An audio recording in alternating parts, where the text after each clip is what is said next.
Bismillahirrahmanirrahim. Assalamu alaikum. This is Muhammad Sultan Arshad with Talking Chapters. My dear friends, Corollas Osman Season 4 Episode 119.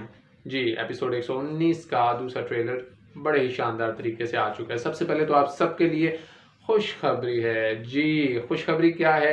हम पीछे देख चुके हैं कि जरकोताई बुरे तरीके से जो है वो ज़ख्मी हो चुके थे और बहुत सी स्पेकुलेशंस हो रही थी जरकोताई को लेकर, लेकिन जो हमने भी कुछ प्रेडिक्शंस की थी बिल्कुल उसी के मुताबिक जरकोताई जल्द ही अपनी असल में आ जाएंगे और आपको हंसाएंगे भी और दुश्मनों की गर्दनें भी उतारेंगे। जैसा कि एक इंटरव्यू में महमद बौजदाग का कहना है कि फ़िलहाल जरकोताई को रिप्लेस करना बहुत मुश्किल है, क्योंकि अगर उन्होंने जरकोताई को रिप्लेस किया तो क्रॉलस ओस्मान की जो व्यूवरशिप है, जो ऑडियंस है, वो महमद बौजदाग को नहीं छोड़ेगी। एनीवेज, दूसरी जो बात हमने आपके साथ पहले डिस्कस की थी, एल्गन खातून, जी बहुत ही वाज़ेह आसार हैं कि जरकोताई और एल्गन खातून का निकाह होना बाकी है।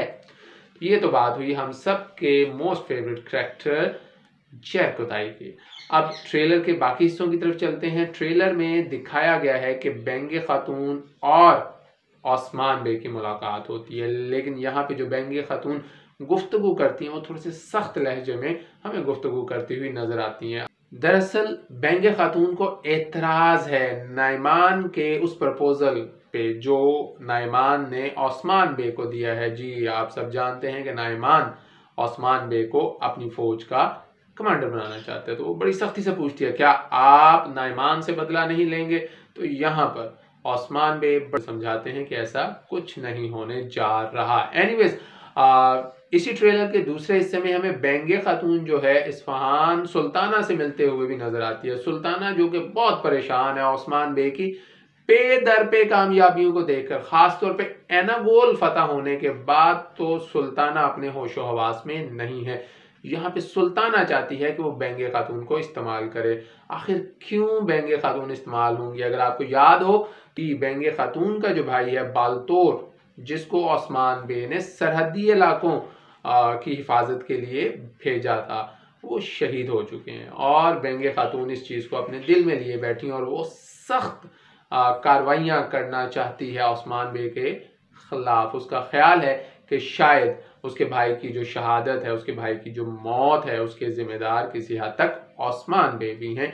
तो यहाँ पर सुल्ताना चाल पे चाल खेल रही है, लेकिन दूसरी तरफ सुल्ताना का वो जिसे पंजाबी में कहते हैं ना मक्खू ठपने वाला मामला आ चुका है। जी हुआ क्या है, सुल्तान के पास, सुल्तान अलाउद्दीन के पास जो कमांडर है, असल में जो वजीर है, वो नाइमान का जासूस है और वो नाइमान को आगे बताता है सुल्ताना की कारस्तानी और नाइमान फौरी तौर पे सऊद जाते हैं और नाइमान सऊद में सुल्ताना से मुलाकात करते हैं और वो कहता है कि किसी तौर तुम ओस्मान बे को इस्तेमाल नहीं करोगी, ओस्मान बे के साथ कोई चाल नहीं चलोगी जब तक ओस्मान बे मेरी चाल में नहीं आ जाते। तो यहाँ पे सुल्ताना उल्टा सवाल करती है नाइमान से कि क्या तुम्हें लगता है कि ओस्मान तुम्हारी चाल में आएगा?